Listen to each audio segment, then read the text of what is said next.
pequeña introducción artístico-musical. Vamos a empezar con nuestra clase, ¿bien? A ver, esperen que activo mi cámara.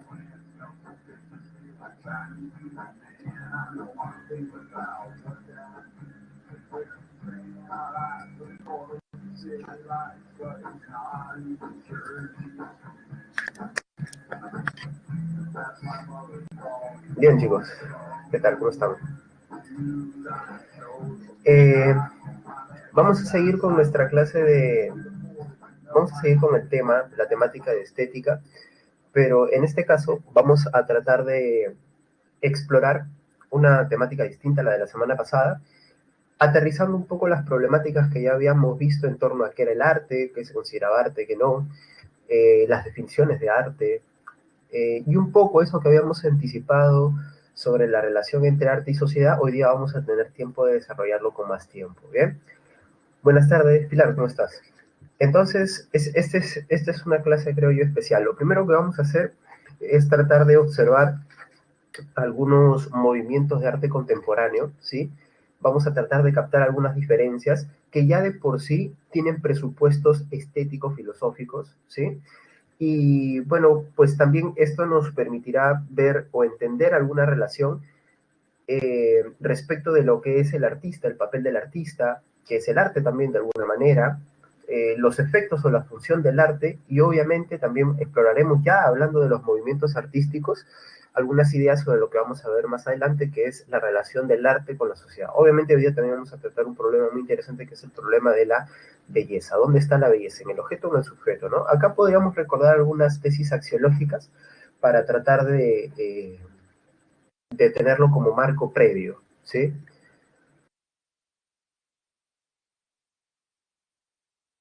Entonces vayamos a nuestros movimientos artísticos. Bien, el primer movimiento artístico que vamos a ver es el impresionismo. ¿Por qué partimos del mundo contemporáneo? ¿Por qué no lo rastreamos? Bueno, principalmente porque para nuestros propósitos, ¿sí? Para entender el marco en el cual se dan los problemas artísticos de la actualidad, pues bastaría con entender estos movimientos, digamos, del siglo XIX hacia adelante. Más bien, podríamos tener obviamente movimientos como el clásico, el del Renacimiento, el barroco, el romántico, ¿no? Como movimientos también igual de interesantes, con muy buenas ideas, pero que motivaron el nacimiento de estos movimientos, pero que ya se los dejo para que ustedes los exploren por su cuenta, y vamos a ver que más bien estas corrientes surgen como una reacción a esos movimientos, ¿bien? Ese es el caso del impresionismo, por ejemplo.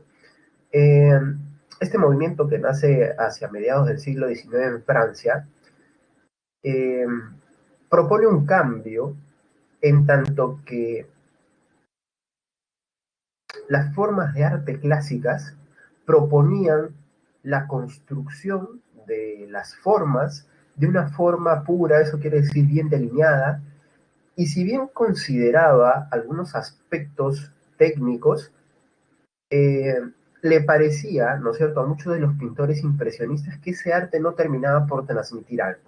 Y de lo que se trata es de que al momento en que yo trato de, no sé, pintar un paisaje o una escena o un escenario, de lo que se trata es de captar la impresión de ese momento, o sea, la sensación que transmite ese momento.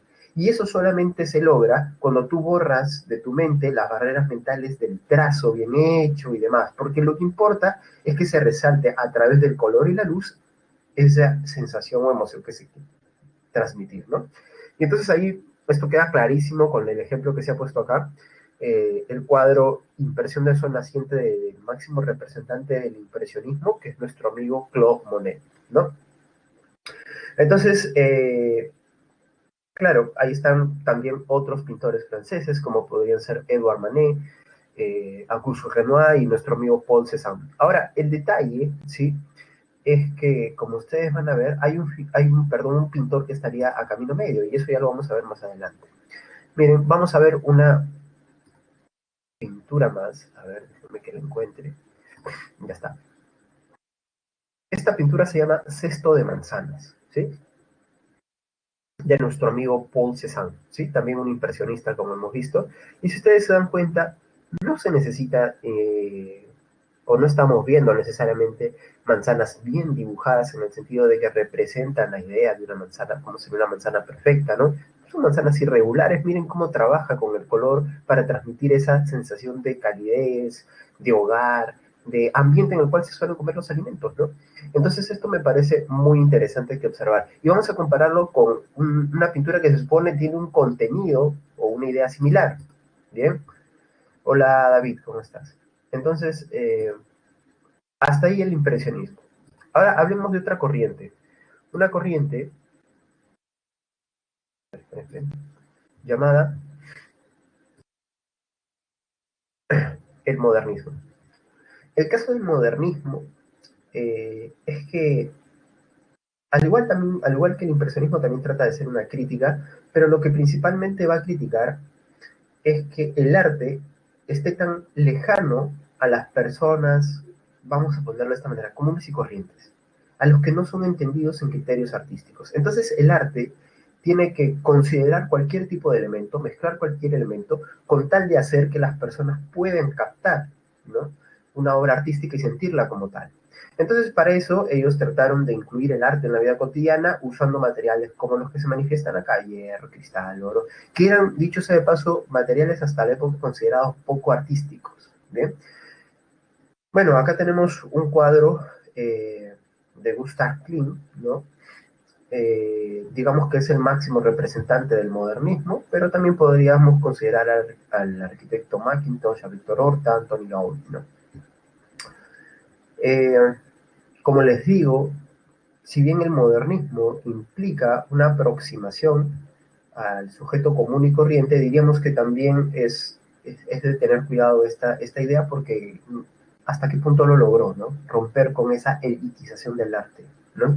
Bueno, eso lo veremos en un momento. El cubismo es una de las formas vanguardistas que va a tomar el arte, que nace en Francia principalmente, y que va a tomar entre sus principales representantes a Pablo Picasso. El caso del cubismo es que va a proponer una pintura estructurada y en ese sentido retoma cierto aspecto clásico, ¿no? Porque hay, vamos a ponerlo así, líneas bien trazadas, formas geométricas bien dibujadas y demás, hasta ese punto nada más, porque considera lo siguiente: el impresionismo, al igual que la visión clásica y al igual que el modernismo, consideran que existe algo así como una perspectiva única de la obra de arte, una visión única. Y lo que piensa más bien el cubismo es que la obra de arte es y tiene que ser la intervención simultánea de varios puntos de vista, ¿no? O sea, tiene que permitirse que se le revelen muchas maneras de ver la pintura. Y esto es lo que sucede cuando observamos la pintura clásica, el Guernica de Picasso, ¿no? Digamos, la pintura clásica del cubismo. Claro, uno puede interpretarlo de una manera, pero otro también puede interpretarlo de otra manera, de acuerdo al punto de vista. Y es lo que te permite la pintura, y según muchos de los pintores cubistas, es lo que te permite el arte en general, ¿no? Entonces, la idea de estos pintores pasa por ahí, ¿no? Pasa un poco por ahí.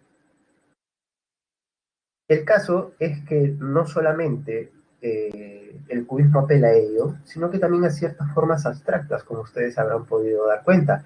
No necesariamente hay que dejar claro todo lo que se está tratando de dibujar.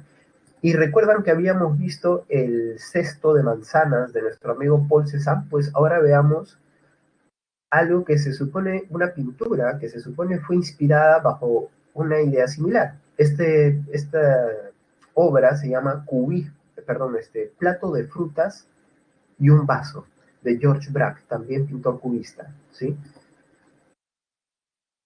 Bueno, pero, profe, acá no hay frutas, profe. Bueno, si ustedes observan con cuidado y tratan de unir ciertos trazos, ciertas curvas, ustedes se van a dar cuenta de que sí se ve como un esbozo de algo de frutas. Profe, las letras sí me quedan claras, ¿no? Las letras sí. Pero bueno, ¿qué más hay ahí? Por ahí pueden haber unas uvas, pueden haber ciertas formas circunféricas, ¿no? Algo así podría haber, ¿no? Sí, Rey, sí, Maricielo, ¿no? Ahí se ven un poco que arriba.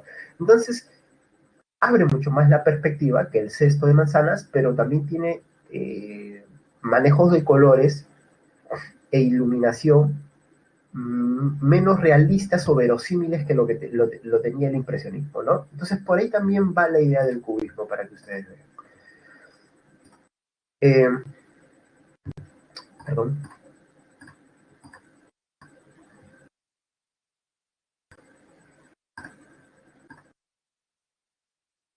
Bien.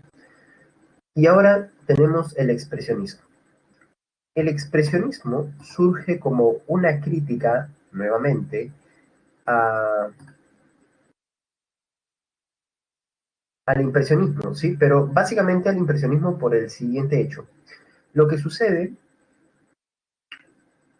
es que el impresionismo considera que la emoción surge del escenario mismo, de lo que se está tratando de representar. Digamos que el impresionismo, desde el punto de vista del expresionismo, tiene más esta tendencia imitativa que representaba Platón o que manifestaba Platón como la definición de toda obra de arte. Entonces lo que dirá el expresionismo es que lo que caracteriza el arte no es que yo capte la emoción o las sensaciones de un momento, de un escenario, sino lo que hace precisamente al arte es que se puedan transmitir los sentimientos del artista. O sea, hay un punto de vista subjetivo donde lo importante es el mundo interno del artista. ¿Bien? Entonces, hay emociones fuertes en los cuadros que se pintan y sobre todo que no importa si distorsiona os parece poco verosímil lo que se está pintando, porque lo importante es tratar de transmitir la emoción que ha inspirado al artista y que es la que se está finalmente tratando de llevar al espectador. Entonces, en Saturno devorando a su hijo de Francisco de Godoy se ve esto de una manera clarísima, ¿no? Pero, permítanme, miren este retrato de Brudel el Viejo, ¿no es cierto? Se llama Viejo retrato de una anciana, ¿no? Eh, entonces, ¿qué es lo que estamos viendo? Hay emociones de por medio, ¿no es cierto? Hay una imagen casi caricaturizada de una mujer anciana, pero lo que nosotros podemos ver es que hay cierta expresión en el rostro de la anciana que tiene que ver sobre todo con la manera en cómo el artista deja ver su visión de esa mujer, ¿no? O de la idea de esa mujer que lo inspiró.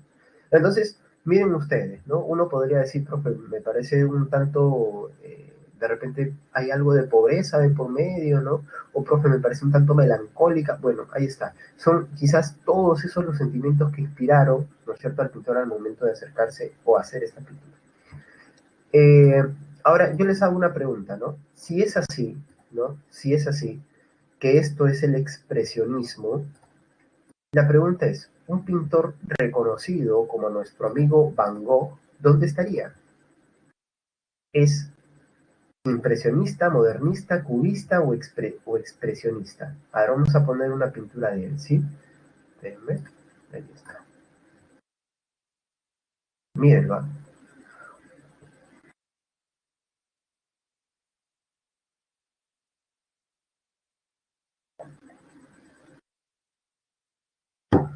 Está demorando en cargar, perdón. Ahí está, ¿no? De hecho, es difícil clasificar a nuestro amigo Van Gogh, ¿no? Claro, recuerdan que la semana pasada les mostré una de las noches estrelladas. Bueno, esto se llama Habitación de Arles, ¿no? La habitación de Van Gogh, también conocida, ¿no?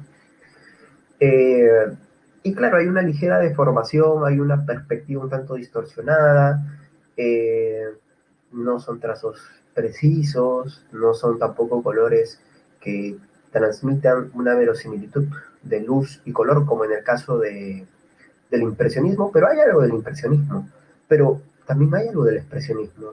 Es por eso que de Van Gogh se suele decir que es un posimpresionista, ¿no? O sea, toma un poco las técnicas impresionistas de manejo de luz, pero sobre todo de color, y lo que trata de hacer es expresar su mundo interno, ¿no? Entonces, en ese camino, él no es necesariamente un impresionista, aunque tampoco ya es un expresionista, aunque está más cerca, creo yo, de esta corriente artística, ¿no? Bueno, entonces como ustedes pueden ver, también hay ideas de lo que es el arte, hay ideas de lo que es el artista detrás de todas estas corrientes. Y por ejemplo, en el expresionismo ya estamos viendo que el mundo interno tiene una mayor presencia. Y mayor presencia tendrá el mundo interno en el caso del surrealismo. Este movimiento artístico nacerá con el conocido manifiesto surrealista del francés André Breton, del pintor y, bueno, escritor también André Breton, ¿no? Y André Breton lo que hace es tomar dos corrientes importantes para su tiempo, dos corrientes de pensamiento, como son el marxismo y el psicoanálisis. Ahora, ¿qué es lo que sucede? Eh, Breton lo que toma del marxismo es las estructuras socioeconómicas, ¿no es cierto?, como medios que se imponen sobre el sujeto. Y del psicoanálisis tomará estas fuerzas inconscientes que están dentro del sujeto y de los cuales él no es consciente y que también lo aprisionan de cierta manera. Entonces, ¿de qué se trata el surrealismo? El surrealismo implica una liberación del ser humano en la medida en que también se libera su mundo interno para que se haga consciente de algunas cosas y de esta manera mejore como persona, pero también para que cambie sus relaciones humanas y cambie el mundo. Se supone que para mejor, ¿no es cierto? Entonces, artistas como Pablo Picasso, miren ustedes, ¿no es cierto? El mundo surrealista es una expresión de un mundo también confuso, abstracto, onírico, diría yo, sobre todo, porque recordemos esta vinculación con los sueños del psicoanálisis, ¿no? Que tienen que ver, eh, sobre todo, ¿no es cierto? Tienen que ver sobre todo con lo que les mencionaba, que es la liberación del ser humano. Perdón, en esta pintura mencioné Salvador Dalí, ¿no es cierto? Salvador Dalí con su famosa persistencia de la memoria, y los relojes son una constante, o las referencias al tiempo son una constante en las pinturas de Dalí, ¿no? Pablo Picasso, a pesar de que es cubista, también tiene una serie de aportes al surrealismo, ¿no? No se confrontan, es más, yo diría que pueden asolaparse hasta cierto punto. Eh, Giorgio de Chirico, Man Ray, Joan Miró, el pintor catalán, también entran en este movimiento surrealista. Y yo incluso incluiría acá a nuestro amigo René Magritte. ¿Han visto algo de René Magritte alguna vez? Bueno, ya lo ven luego por su cuenta, ¿no? Son surrealistas todos ellos. A ver, creo que tenía algo más. No. Bien. Y otro de los movimientos contemporáneos tendría que considerar, obviamente, innegablemente, al pop art, ¿no? Claro, Giancarlo. Ese es René Magritte, la cara con la pera, la cara con la manzana, o los personajes cubiertos con unas especies de sábanas, ¿no? O telas blancas. Bueno, el pop art, ya estamos saliendo del surrealismo, entrando al arte pop. El pop art, que nació básicamente en Gran Bretaña, pero luego se extenderá hasta Estados Unidos, nuevamente retoma una idea del modernismo, que es de acercar al arte al común de la gente, ¿no? Al común denominador, a las masas populares. Ahora lo que sucede es que, según el pop art, ¿no? Lo que se tiene que hacer para acercar verdaderamente el arte a las personas es hacer arte con sus elementos, con los elementos de la cultura popular, que normalmente son símbolos que las élites artísticas, ¿no es cierto?, niegan y que no aceptan. Entonces, esa es la manera de hacer que el arte se extienda y que haya una verdadera desuniversalización, ¿no? Entonces, por ejemplo, acá tomo una lata de sopa de tomate, ¿no es cierto?, la famosa lata Campbell, y entonces la vuelvo un cuadro, por ejemplo, ¿no? Y lo que menciona Valentina, ¿no? Que también lo puedo poner como ejemplo. A ver, déjame ver si lo tengo por acá. Lo que lo he descargado. ¿No? El famoso Shot Marilyn, ¿no es cierto? De Warhol, también de Andy Warhol, ¿no es cierto? Ahí está. Una imagen pop, o sea, popular, ¿no? Un artista popular como Marilyn Monroe, no es un artista de culto, ¿no es cierto? Se extiende para todas las personas, ¿no es cierto? A través de el manejo de colores, de luminosidad, lo que tú quieras, pero finalmente es una manera de dar a entender que lo cotidiano también puede ser arte dependiendo de cómo lo veas. Ahora, esto de acá es peligrosísimo también, ¿no es cierto? Al menos algunos lo consideran así, como por ejemplo el premio Nobel Mario Vargas Llosa, ¿no? Que en su libro La sociedad del espectáculo considera que estas formas de arte terminan llevando a considerar arte, cosas que no hay un mayor esfuerzo técnico, no hay una mayor elaboración técnica, no funcionan bajo una idea, es simplemente tomar algo de la realidad y decir que es arte, ¿no? Él lo manifiesta en un artículo que se llama Caca de Elefante, a propósito de una obra de arte que era Caca de Elefante, ¿no? Básicamente. Y bueno, también pueden pasar estas cosas, ¿no? Como las que les voy a mostrar a continuación. Permítanme, a ver, ¿dónde está? Aquí está.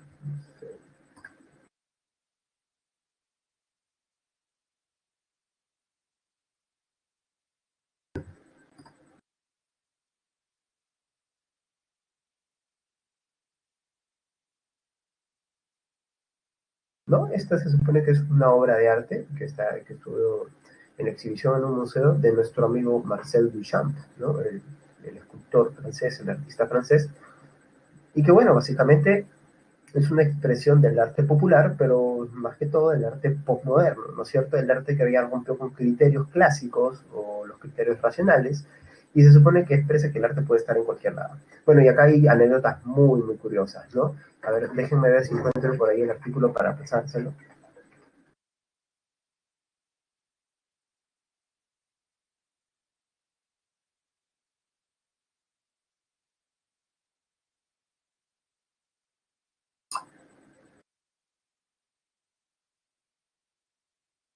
Bueno, no encuentro el artículo, pero bueno, no importa. Eh, bueno, esto que puede parecer, como dice Brian, un robo de binario, ¿no es cierto? Terminó haciendo o ha sido la tendencia hasta algunos, hasta algunos, mmm, hasta algunos años atrás, ¿no? Yo diría que todavía lo sigue siendo en algunos sectores todavía artísticos, ¿no? Donde no necesariamente se expresa una idea detrás, sino que se afirma que la idea se descubre ya una vez hecha la obra de arte, ¿no?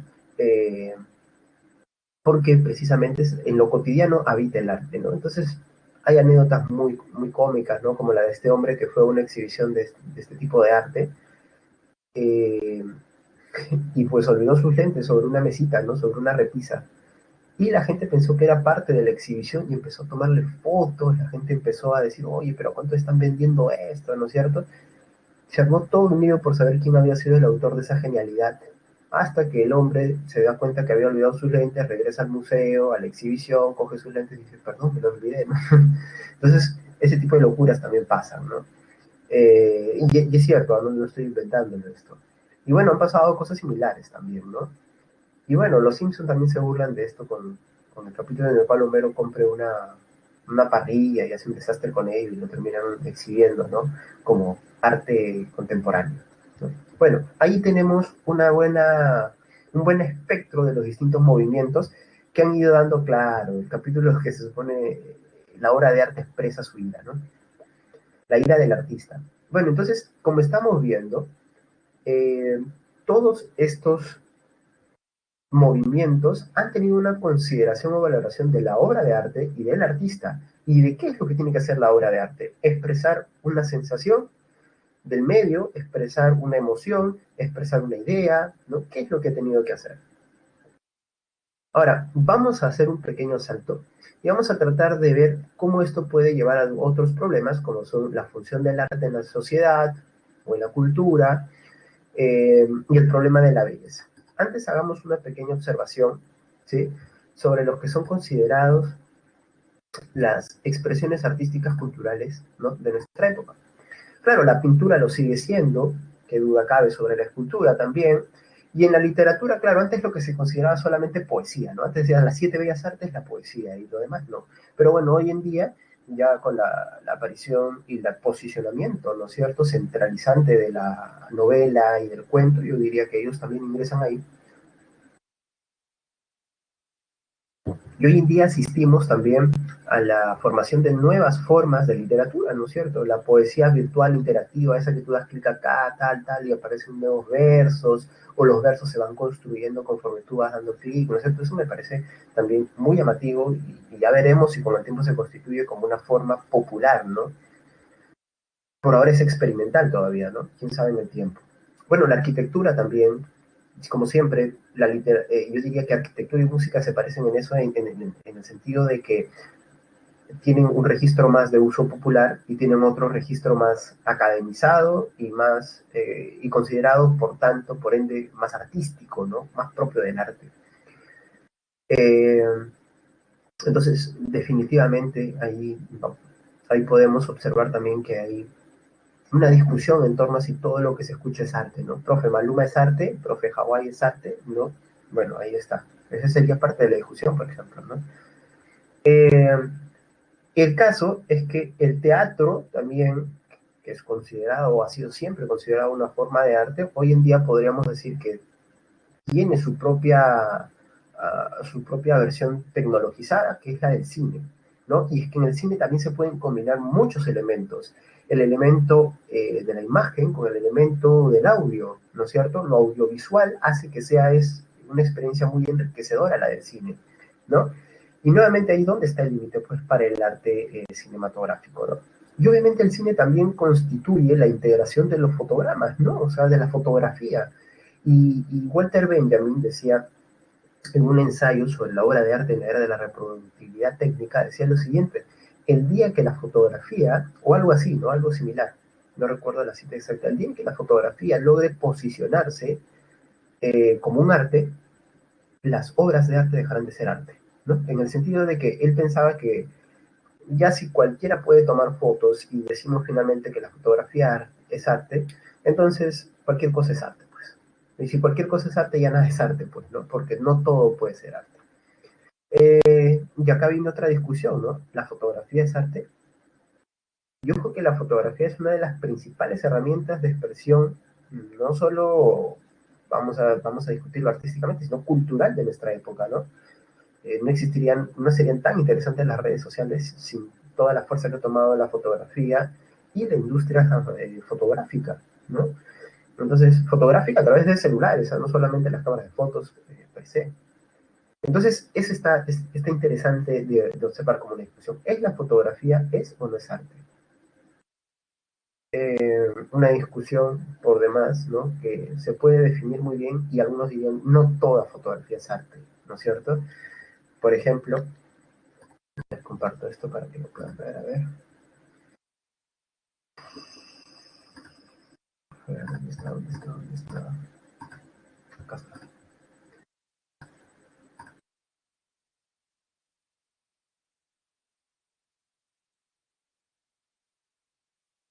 Bueno, este señor se llama Henry Cartier-Bresson y este fotógrafo, ¿no? Básicamente, miren, es un captador del momento, ¿no? Es un cazador de esos momentos especiales que hacen una fotografía sumamente interesante y que da ganas de verla una y otra vez, ¿no?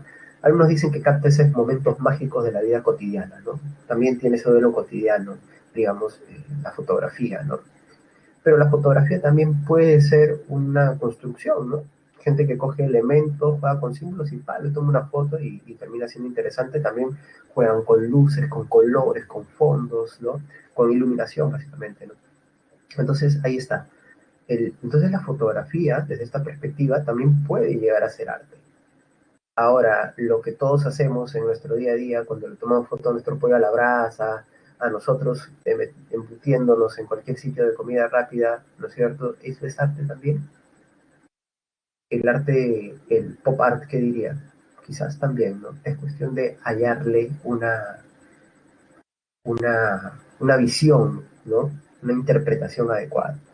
Es un poco como esta película eh, que ha sido incluso, o sea, han hecho una película de una muy mala película, ¿no es cierto? Que, ¿cómo se llama este actor? Se me fue su nombre. James Franco, ¿no es cierto? Hizo una película que se llama The Disaster Artist, ¿no es cierto? De repente alguien la ha visto. En la cual, pues, lo que se hace es simplemente una visión de cómo se construyó la peor película de la historia, ¿no? Y yo creo que esa peor película de la historia ustedes deberían verla y ver cómo en lo malo uno termina, más allá de, claro, de algún, ¿no? Como a pesar de que uno que se puede ir riendo de lo desastroso que es esa película, ¿no? Y de las actuaciones, uno termina encontrando algo, ¿no? Algo que, una emoción que te genera cierta comunión con esa película que es desastrosa, obviamente nadie lo va a negar. Entonces, quizás también puede haber un camino para interpretar eso, ¿no? Para interpretar que quizás incluso las formas desastrosas en las cuales que han sido caminos de interpretar algo, alguna forma de belleza, también encierran algo de ella, ¿no? En su desastre mismo, o en su decepción misma, ¿no? Bueno, volvamos a nuestros problemas. Bueno, empezamos con los problemas. El primer problema es el problema respecto de si la belleza reside en el sujeto o en el objeto. Y esto ya lo vimos de alguna manera en axiología cuando hablábamos de los valores, ¿dónde están? ¿En el sujeto o en el objeto? Bueno, entonces, el valor de la belleza en sí, ¿dónde está? Bueno, la teoría subjetivista, en representantes como Adorno, sostiene que la belleza surge a partir del agrado del sagrado, ¿no? Un poco al estilo del hedonismo, ¿no? El hedonismo axiológico, perdón.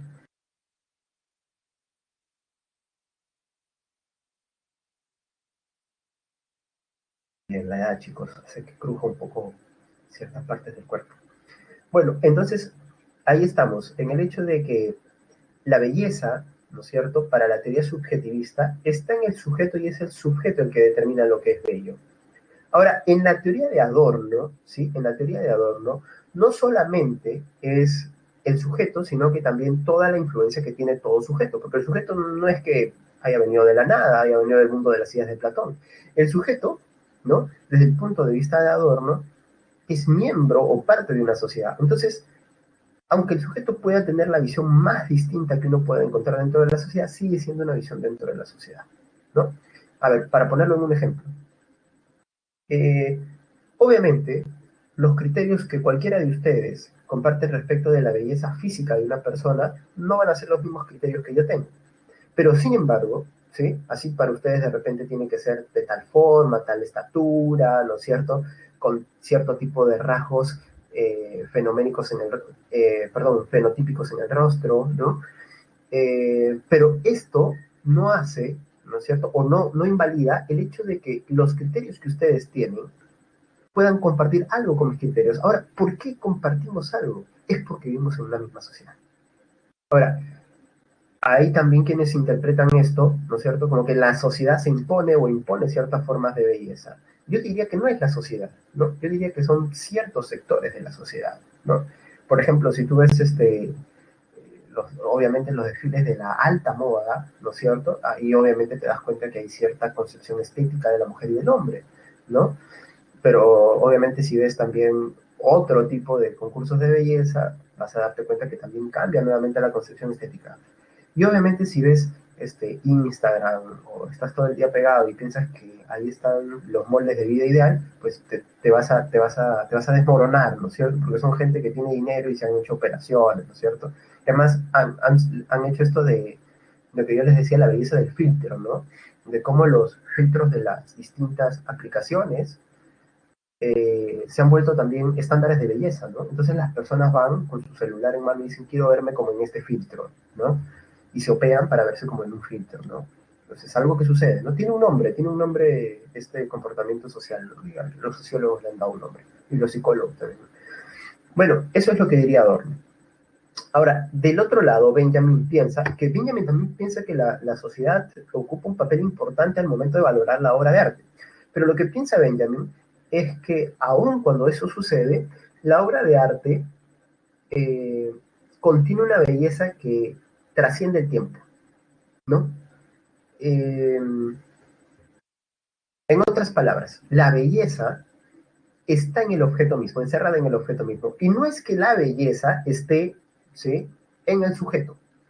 El sujeto lo único que hace con su papel activo es reconocer esa belleza que ya está en el objeto.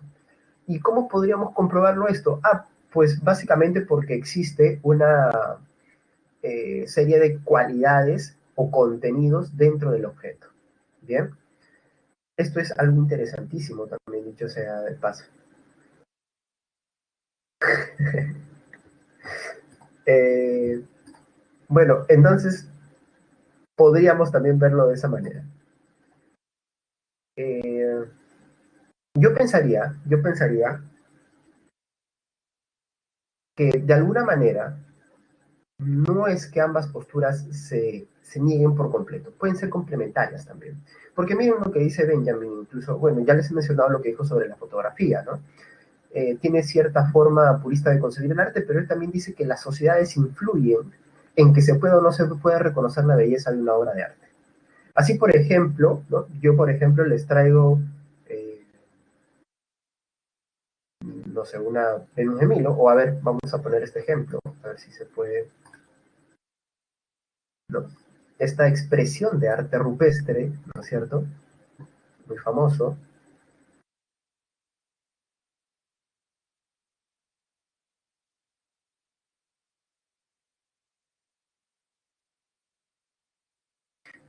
Bien, uno podría decir, en este caso, eh,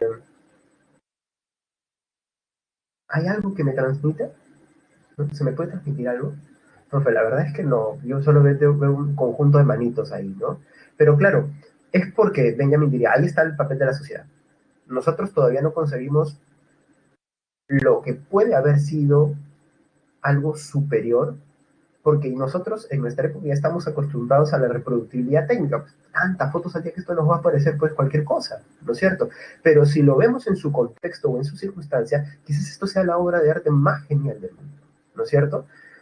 Y quizás una de las primeras expresiones artísticas célebres. Entonces, la pregunta que nos haríamos con Benjamin es, claro, la obra de arte es por sí bella, pero el hecho es que también tiene que haber un sujeto que sea capaz de reconocerla o bajo criterios que le permitan reconocerla.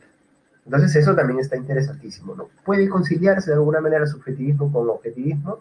Bueno, en axiología lo que hemos visto es que hay un punto medio, ¿no es cierto?, de acuerdo al problema de quién constituye el valor, que es lo que nos dice nuestro amigo Riccieri Frondizi, ¿no? Con su teoría eh, constituida perspectivista, ¿no? Así es, sería así, Rey, ¿no? Ahora, el hecho de que nosotros no captemos, como tú dices, o que no descubramos, ¿no? Ese valor, esa belleza, no quiere decir que el cuadro pase a ser inmediatamente feo, ¿no? Es como que, eh, para recordar algo que me han escrito por ahí, ¿no? Es como que a ti te deje de parecer guapo, guapo o guapa tu pareja, ¿no es cierto? Y se lo digas cuando terminas con esa persona, no por eso esa persona deja de ser guapo, no porque hayas dejado de reconocer esa belleza, ¿no es cierto? Eh, yo creo que así podría verse, ¿no? O sea, la belleza está ahí aunque no sea reconocida, ¿no? Entonces de repente, a pesar de que muchas personas puedan decirle a alguien que es feo, que esa persona no se preocupe, ¿no? No existe la fealdad, sino no existe el contexto adecuado para tu belleza, ¿no?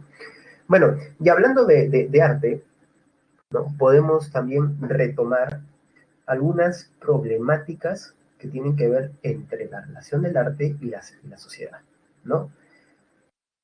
No se preocupen, a todos le llega su momento, a todos somos considerados bellos en algún momento. Y ya luego somos considerados feos, o antes éramos considerados feos, luego es cuestión de cómo se mueven las cosas en la vida. La vida no tiene nada comprado.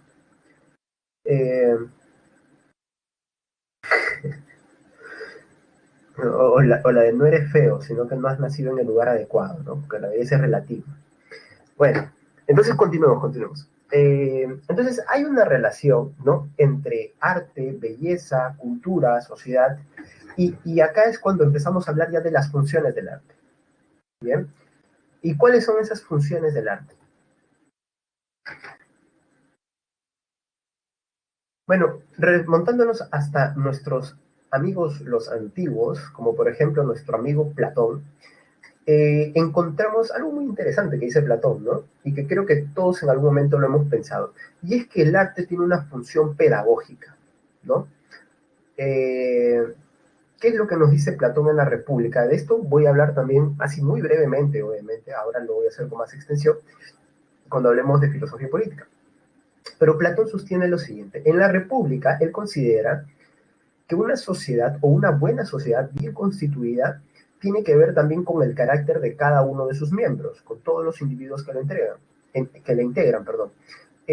Ahora, esa sociedad constituida por estos individuos hace o mejorará, perdón, en la medida en que estos individuos tengan buenos hábitos, buenas costumbres, que sean también buenos, para decirlo así, ¿no? En otras palabras, la bondad de los elementos se transmite al todo, ¿no? De las partes al todo. Entonces, lo que Platón plantea lo siguiente. Hay formas de arte que hacen que se eleven las personas, que crezcan como personas a nivel racional, a nivel anímico, pero hay otras que más bien hacen que las personas se pierdan, ¿no? Entonces, por ejemplo, él dice, la lira y la cítara son esas positivas, ¿no es cierto? ¿Y qué son la lira y la cítara? Son instrumentos musicales, ¿no es cierto?, de cuerda, que tienen un sonido muy apacible y que a pesar de que se puedan tocar rápido, no tienen este exacerbar los estados anímicos y desbocarte, ¿no? Y la flauta, pensaba Platón, es más bien aquella que desencadena pasiones, vicios, ¿no es cierto? Sobre todo pasiones eh, veleidosas como el sexo y demás, ¿no es cierto? Es como, sería como, ¿no es cierto? Hoy en día plantear, pues, no sé, una, una pieza musical de, eh, no sé, una guitarrita de Paco de Lucía para los que conocen, ¿no es cierto? Y compararla con el reggaetón, pues así ese reggaetón que tú dices, uy, no está la bailo, ya, algo así, ¿no es cierto? Entonces, como te puedes dar cuenta, no es que el arte per se también cumpla esa función, sino que también las formas en que se da ese arte, ¿no? A ver, te leo, Giancarlo, dice, si una persona dice que el pasto es verde porque lo puede ver de ese color, sería un conocimiento objetivo subjetivo, ya que las personas daltónicas lo ven de un diferente color. Ese es un problema axiológico, ¿no? Eh, porque finalmente lo que tú estás poniendo o manifestando ahí por escrito es si el color es un valor o es algo determinado, ¿no? Eh, de hecho, me parece, ¿no? Me parece de que este problema ha sido también abordado por la ciencia de cierta manera, ¿no? Una manera que quizás no sea la más adecuada, pero que también aporta lo suyo a la discusión o al debate filosófico, ¿no? De hecho, la ciencia ha demostrado que incluso cuando todos decimos rojo, ¿no? Para quitar solamente el problema de los daltónicos, ¿no? Incluso cuando todos decimos rojo, no necesariamente estamos viendo el mismo rojo, porque nuestras experiencias vitales, donde hemos nacido y demás, hacen que nuestros ojos también tengan una distinta manera, ¿no? de, de color. Bueno, dejemos por ahí el problema, que es un problema axiológico. Entonces, esta es la idea del arte con su función educadora. Hay que escoger bien, según Platón, y hay que, según él, prohibir ciertas formas de arte porque más bien envilecen a las personas. Es por eso que Platón planteó que se expulsen a los poetas de la República, cierto tipo de poetas, porque exaltan pasiones negativas, como las que él encontraba en algunas tragedias, ¿no es cierto? ¿Qué es eso de que Edipo con su mamá? ¿Qué estás hablando, no? Saca acá, papi, estás que me malogras a la gente acá, ¿no? Es como, no sé, pues escucharte un reggaetón que hable locuras, ¿no es cierto? Entonces, uy, sí, chistoso, pero al final terminas concientizando eso, ¿no es cierto? Y ahí es cuando te das cuenta de que algo no está yendo bien, ¿no? ¿Todo bien por casa, amigo? Bueno, algo así. Platón tiene esa desconfianza porque piensa que el arte es una expresión de contenido. Entonces, si la gente se queda con ese contenido, se malforma o se bienforma, ¿no? Entonces, vamos a la otra concepción que está muy cercana a esta, que es la de su discípulo. Aristóteles piensa que el arte tiene una función moral, y esto también lo va a respaldar León Tolstoy, el famoso escritor ruso. El caso es que Aristóteles, ¿no es cierto?, nos dice que el arte es una forma de transmitir buenas costumbres y el ser prudente. Es por eso que él piensa también que las leyes pueden entrar a reglamentar ciertos tipos de arte. Decir, oye, este tipo de arte no es adecuado para una vida en sociedad armónica o plena, ¿no? Más bien perjudicaría a la sociedad. De repente Aristóteles viviese en nuestro tiempo y diría, bueno, voy a probar el reggaetón de ciertos músicos urbanos y de otros lo voy a prohibir, ¿no es cierto? De repente la bebecita prohibida, ¿qué es eso que bebe Lean, que toma whisky? No, pero es una locura, ¿no es cierto? ¿Cómo vamos a promover esto? Y todavía los que más lo escuchan son jóvenes, ¿no es cierto? Bueno, estoy imaginando nada más, ¿no? Estoy imaginando. Eh, entonces de lo que se trata es de promover ciertas costumbres, ¿no? Ahora, lo que piensa Tolstoy es que después de las etapas de guerra, ¿no es cierto? En esta etapa de posguerra, ya no podemos seguir dejando que el arte se mueva bajo sus propios criterios. Hay que darle un criterio moral, para el religioso, obviamente, a lo que estamos creando dentro de la comunidad cultural, los artistas. de lo que piensa Tolstoy es que se tiene que buscar la manera de expresar valores, grandes valores, la solidaridad, la unión con el otro, ¿no es cierto? Y así evitaremos llegar a estas etapas pues, de guerra, porque esto es producto también de toda una trama cultural, ¿no es cierto? Eh,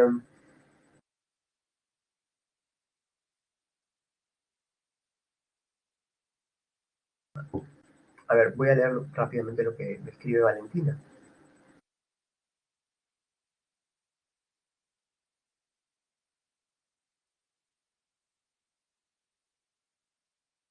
Ah, mira tú. Entonces él sí era un daltónico, ¿no? Definitivamente.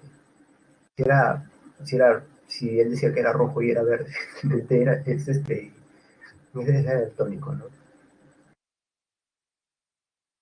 Ahora, que por cierto nunca he conocido un daltónico, ¿no? Un amigo mío decía ser daltónico, pero siempre que yo le decía, oye, mira esa cosa roja, y él inmediatamente la veía, ¿no? Y creo que era flor, ¿no? Creo que era su gancho, también algunos lo usan como un gancho, ¿no? Para llamar más la atención.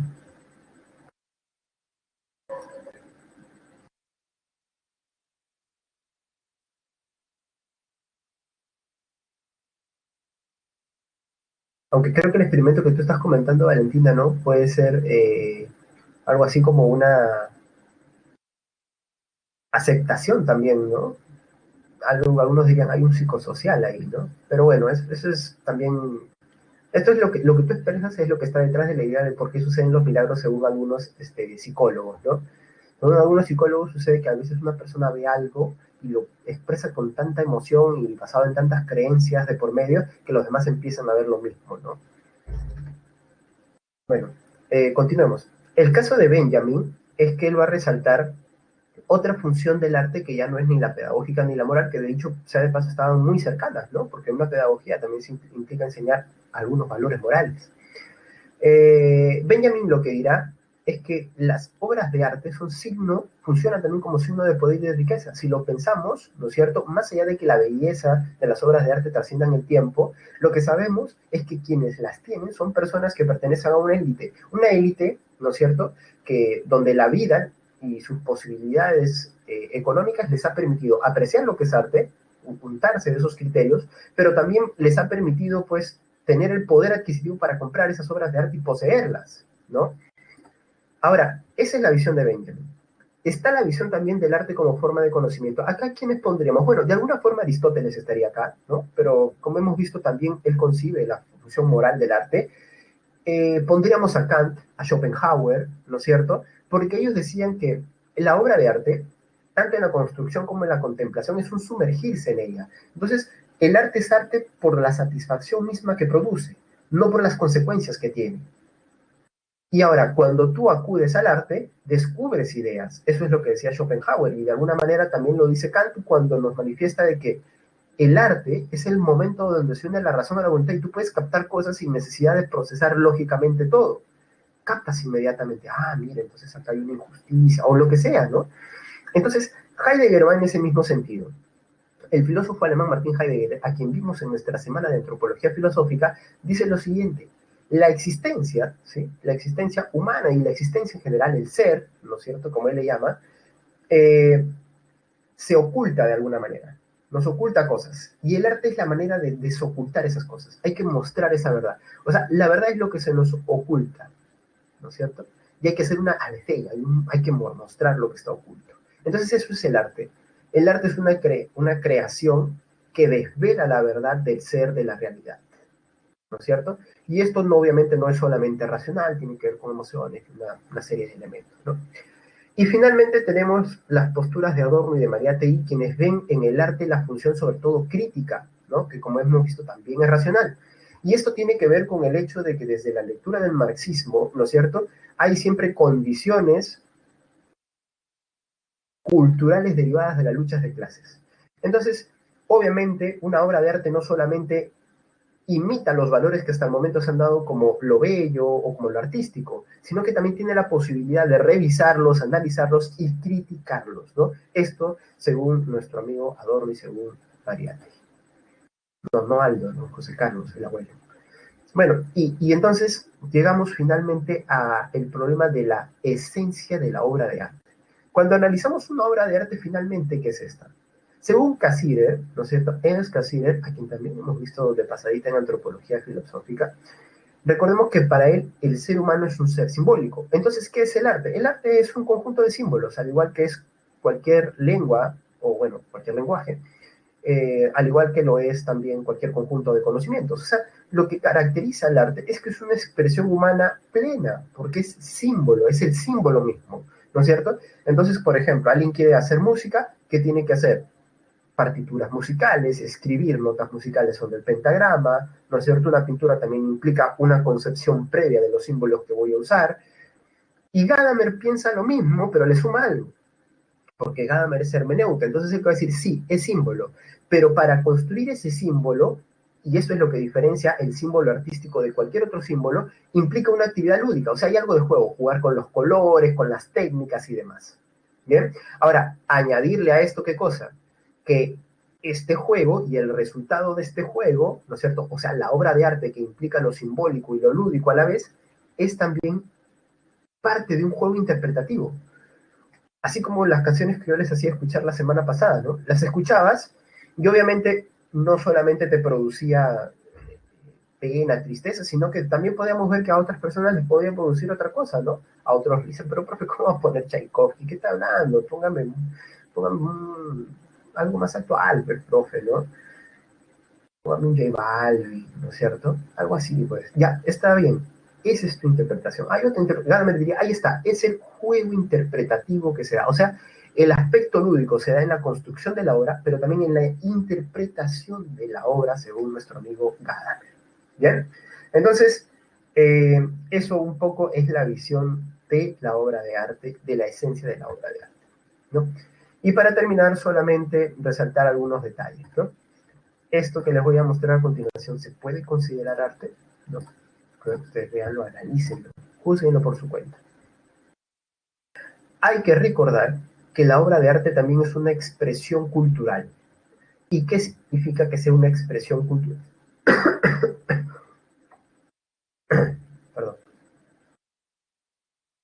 Que la obra de arte sea una expresión cultural quiere decir que al momento en que alguien hace arte, ¿no es cierto?, está también mostrando los códigos culturales. En otras palabras, es parte de una identidad cultural. Nosotros de repente nos puede parecer que somos lo más iconoclastas, que rompemos con todos los códigos morales al estilo nichano, ¿no? Yo, profe, solamente revelo pasiones, pero para revelar esas pasiones estás apelando a símbolos que son clásicos de la cultura occidental, aunque tú no te des cuenta. Entonces estás expresando una identidad. Entonces, esto que estamos viendo, este cráneo, ¿no es cierto?, de un animal pintado, que para muchos es arte, ¿no es cierto?, amazónico, y para otros, bueno, no lo sé. Bueno, más allá de que sea o no sea arte, es una expresión identitaria de la identidad cultural. Y obviamente el camino que se tiene que recorrer es el camino de poder apreciar y discutir, ¿no es cierto? Ahí tiene que haber un marco de tolerancia, pero no solamente eso, de interculturalidad, de intercambio, ¿no? Mira, esto es lo que se considera eh, arte en mi sociedad, esto es arte para tu cultura, ¿no es cierto? Si bien no vas a necesariamente asumir lo que es arte para ellos, ¿no es cierto? Implica un acercamiento. Ese acercamiento ya es el camino de la interculturalidad. Bien, aquí nos vamos a quedar, chicos. Acá tienen ustedes las claves para la separata, que imagino que ustedes revisan siempre. Y bueno, eso sería todo. Rápidamente les pido por favor que respondan a la encuesta docente. Yo les pediría adicional que... perdón, aquí. Bien. Bueno, solamente eso. Yo les pediría adicional que la próxima semana también ya vengan repasando, porque vamos a, en filosofía política, vamos a retroalimentarnos de algunas ideas que hemos visto antes. Bien, entonces eso nada más, chicos, sería todo esta semana. Esperen, sí, Valentina, qué rápido pasa todo, ¿no? Pero no se preocupen, me van a poder seguir viendo, pronto voy a abrir mi canal de YouTube, ¿sí? Me voy a volver influencer, dejaré la no, mentira, no, nunca. Ya nos estaremos viendo, ojalá nos sigamos viendo, ¿no? Ojalá nos sigamos viendo, no, imposible que me vuelva youtuber influencer, no sé editar. Pero bueno, sigo por acá, por este medio. Streamer es un término más bacán, ¿no? Bueno, entonces los dejo que tengan un buen un buen, es verdad, que todavía quedó pendiente nuestra canción, ¿no? Bueno, quizás la última clase, quizás, no prometo nada de acuerdo al tiempo. Eh, ya nos estaremos viendo, chicos, tengan una buena semana, un mejor fin de semana. Un abrazo para todos, cuiden su salud y la de su familia. Bien.